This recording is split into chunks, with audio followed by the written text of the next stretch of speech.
Gusto lang nilang makatulong. Ang sabi nila, kung maglalagay daw tayo ng mga posters at magpa-fundraising, marami mga kapapagod. Aldo, hindi mo ako naiintindihan. Eh, tayo mapapahiya sa ginagawa mong yan.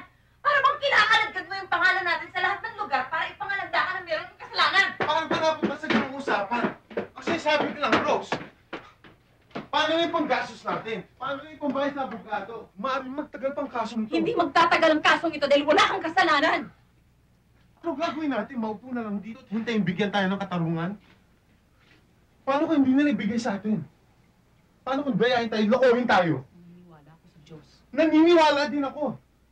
Pero sila, naniniwala ba sila? Ano bang pakialam mo sa kanila? Bakit mo ba sila kinakampihan?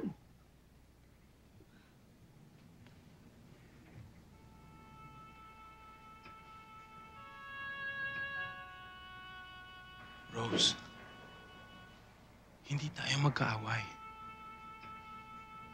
Sila ang kaaway natin.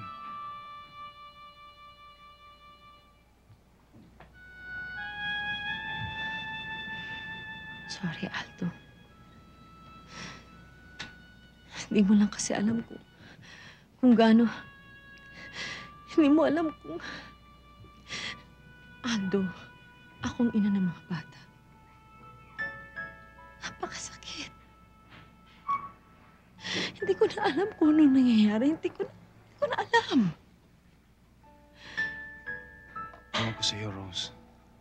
Pero ako, pinangako ko sa sarili ko na magmula ngayon, tapos ng pag-iiyak ko. Hindi na ako magpapadala sa mga emosyon ko.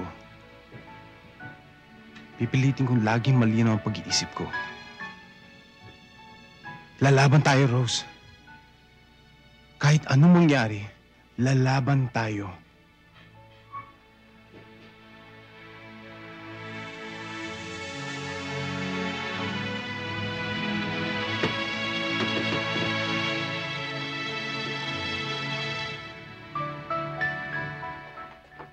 Mahirap ang laban nyo. Paranoid ang mga taong yan eh. May alam na ako kaso nun. Pilipino rin. Medical lang sa pisngi ang inaanak niya habang kadum niya ito. Ayun, kinasuhan na kagad. Eventually na-acquit din pero matagal din silang naghirap. Pero iba naman ang kaso ninyo. Sa palagay ko, maa-acquit ka pa rin, Aldo. I still believe in the American system. One-track mind ang mga taong yan. Kung akong nasa lugar ninyo, kikidnapin ko na lang mga bata. Tinatakos kong pupunta sa Pilipinas. Ba't naman namin gagawin yun? Di habang buhay na ako may record na guilty ako. At saka ibig sabihin nun, i-give up nila ang buhay nila dito sa Amerika. Eh, hirap naman nun. O kaya, barilin mo na lang kaya silang lahat, pare. Ngipin sa ngipin. Ano bang husti-hustisya? Ikaw naman, ginagatungan mo pa. I'll get the cooks, Nina. Okay.